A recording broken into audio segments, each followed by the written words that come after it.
Daniel's Reckoning, The Scrolls of the End, a fictionalized narrative. Based on Daniel 2, 7, 8, 9, and 11, the river of fire and fear. I, Daniel, stood trembling at the bank of the great river, Hiddekel. The morning sky was silent, but my heart was not. I had fasted 21 days, no bread, no wine, no meat, only ashes and prayer. I had mourned not for Babylon nor Persia, but for my people. My soul was restless, my spirit heavy with visions I could not explain. That is when he came. The river shimmered with unnatural light.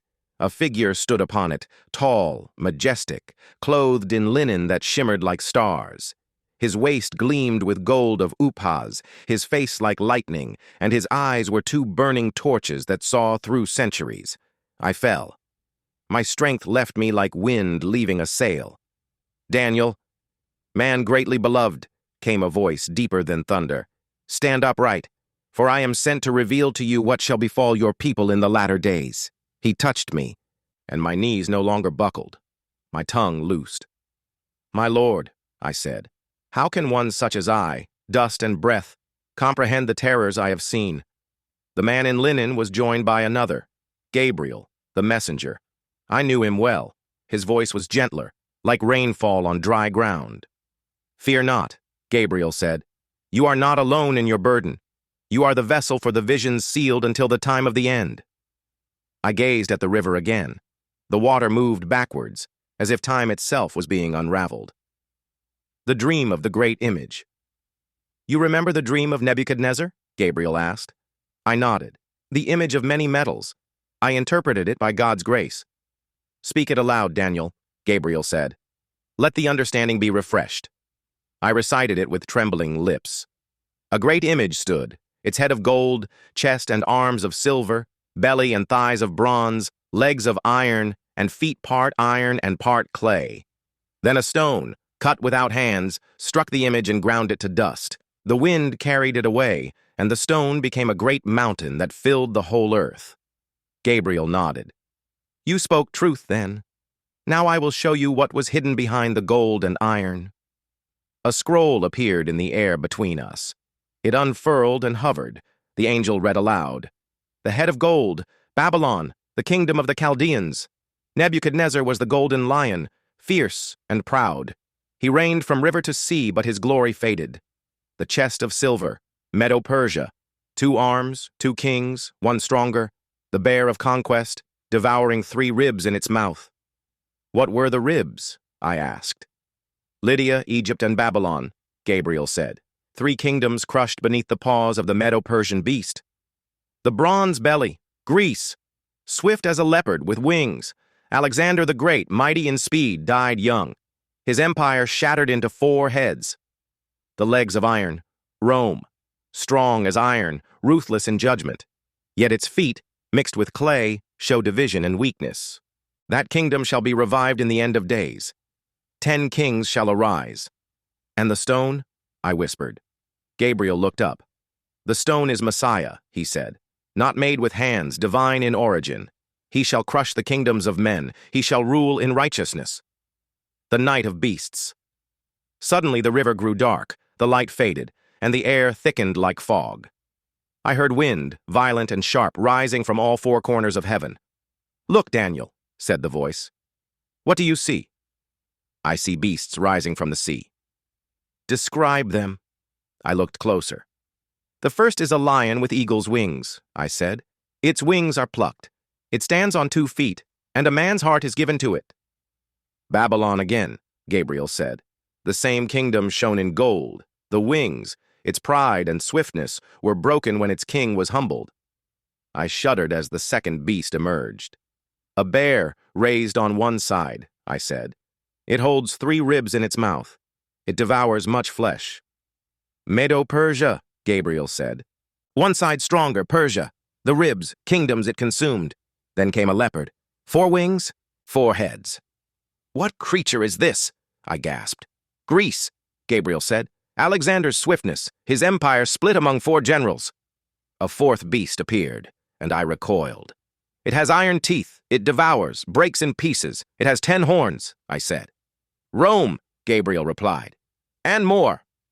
One horn rose among the 10, small at first, but fierce. It has eyes like a man, a mouth speaking great things. "This is the horn of rebellion," Gabriel said grimly. "A king shall arise from among them, different from the rest. He shall persecute the saints, change laws and seasons, for a time, times, and half a time, the ram and the goat." The wind shifted, and I was carried in spirit to the fortress of Shushan, beside the Ulai River. I stood alone, no angels this time, only vision. A ram stood near the river, 2 horns, one higher than the other. It pushed westward, northward, and southward. None could stand before it. Then a goat came from the west, not touching the ground. It had a notable horn between its eyes. It charged the ram in fury and shattered its horns. The goat grew great, but its horn broke. 4 others rose. Then came a little horn. Again. This one magnified itself even to the prince of the host. It took away the daily sacrifice, cast truth to the ground, prospered in darkness. "How long?" I cried out. "How long shall the vision be?" A voice from heaven answered, "Unto 2,300 evenings and mornings, then the sanctuary shall be cleansed." The vision faded. Gabriel returned. "You have seen Antiochus," he said. "He shall come before the time of the end. But another will arise like him, greater in evil. He shall sit in the temple and declare himself as God." I sat down. My soul fainted within me. The 70 weeks. I fell upon my face and prayed, "O Lord, the great and dreadful God who keeps covenant and mercy with those that love him, we have sinned. We have rebelled. Jerusalem is desolate. Hear, O Lord, forgive." Gabriel appeared again, swift as light. 70 weeks are determined upon thy people, to finish the transgression, to make an end of sins, to bring in everlasting righteousness. "From when do these weeks begin?" I asked.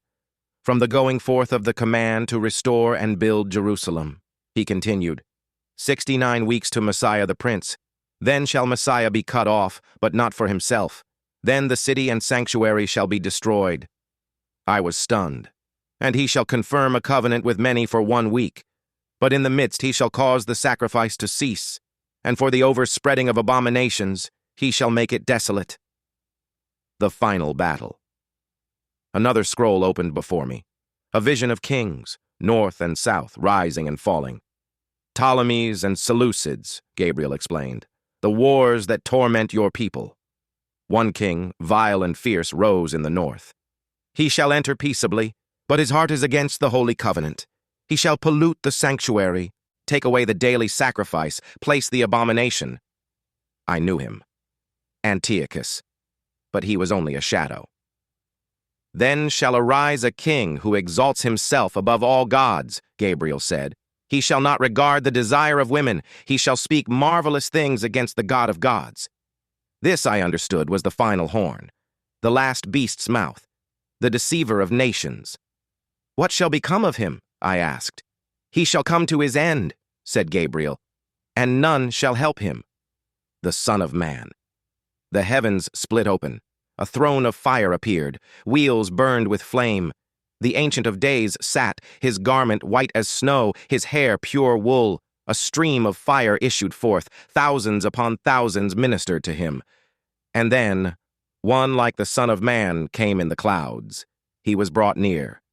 To him was given dominion and glory and a kingdom, that all people, nations, and languages should serve him. His kingdom is everlasting.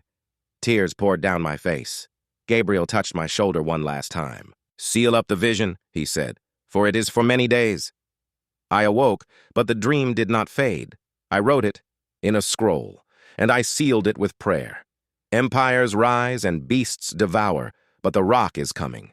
The Son of Man shall reign forever, and I, Daniel, was left alone, waiting, watching, the watcher's voice and the book of truth. The angel in linen hovered just above the river, his feet unmoved by the current, his robe untouched by wind. His eyes still burned like fire, but his countenance had softened, as though what he had to reveal next was too heavy even for a messenger of heaven. "The time is near," he said, "and yet far. You have seen empires fall and beasts devour. You have seen the ram with 2 horns and the goat with 1. But now, Daniel, I will show you what is written in the book of truth." He raised his hand toward the heavens. The stars above halted. The river beneath us stilled like glass, and a book, massive and radiant, descended from the clouds and opened mid-air. "I will tell you of kings yet to rise," the angel said, "and of a war that shall not cease until the indignation is accomplished." He pointed to the pages, and they came alive. "The rise of kings and the spirit of the Antichrist. Behold," the angel said, "a king shall arise, contemptible, and not given the honor of royalty. He shall come in peace, with flattery, and seize the kingdom by intrigue." I saw him. His eyes were sly. His lips dripped words that poisoned. He walked into the holy place, not with sword, but with scroll. "He shall act deceitfully, for he shall come up and become strong with a small number of people," the angel continued. "He shall enter peacefully, even into the richest provinces, and shall do what his fathers never did. He shall plunder, scatter spoil, and devise plans against strongholds." "But who is he?" I asked. "Surely this is Antiochus." "He is like Antiochus," the angel answered, "but not the same. The one you saw, he is the pattern, the type. But in the fullness of time shall come the man of sin, the lawless one, the beast that ascends from the abyss." My breath grew thin. "Will he rule long?" I asked. The angel shook his head. "He shall exalt himself for time, times, and half a time, 42 months. Then he shall be broken, but not by human hand. The final abomination and the time of trouble." I was brought in spirit to the temple, though it had not yet been rebuilt. It was desecrated. There were idols standing where only the presence of God should be. The morning and evening offerings had ceased. The inner court was silent. "He shall defile the sanctuary," said the angel. "He shall magnify himself above every god and speak monstrous things against the Most High." "And what of the saints?" I asked. "What of the remnant?"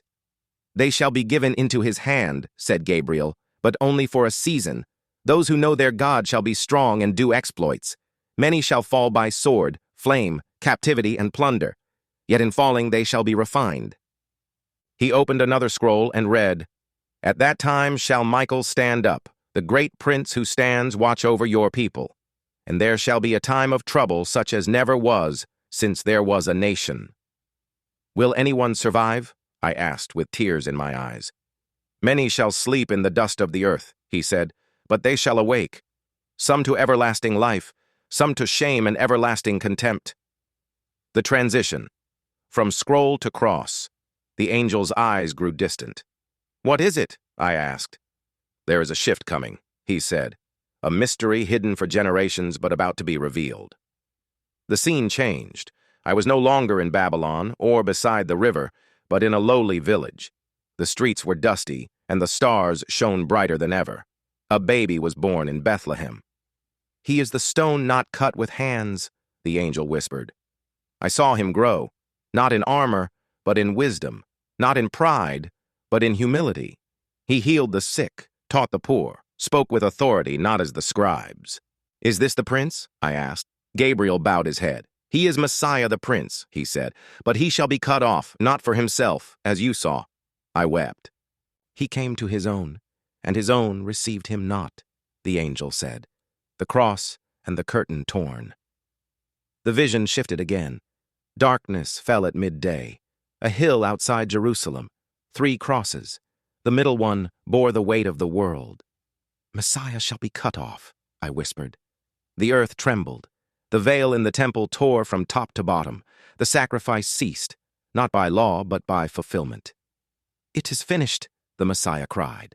"The resurrection and the kingdom that cannot be shaken." I saw the tomb. I saw it empty. He walked among his disciples. "Behold," Gabriel said, "the kingdom is among you." "But where is the crushing of the statue?" I asked. The angel smiled. "The stone has struck not in conquest, but in mercy. The kingdoms of men shall fall, not all at once, but in time. He will come again, Daniel, not to be rejected, but to reign." "And what of the 4th beast?" "It shall rise again," Gabriel said. "Its form will change. but its hatred will remain. 10 kings will give their power to the beast. The horn will rise. The abomination will stand again. But then what? I asked. Gabriel's voice was thunder. Then the heavens shall open, and the Son of Man shall descend in glory. Every eye shall see him. Every knee shall bow. Daniel's last words. I stood once more by the river. My scrolls lay open. My visions burned within me. Gabriel placed a hand upon my shoulder. "You shall rest, Daniel," he said, "but you shall stand in your lot at the end of days." The angel in linen raised his hands toward heaven and swore by him who lives forever. When the power of the holy people has been completely shattered, all these things shall be finished. And I, Daniel, was silent. I sealed the scroll. I closed my eyes, and I waited for the kingdom without end. The end.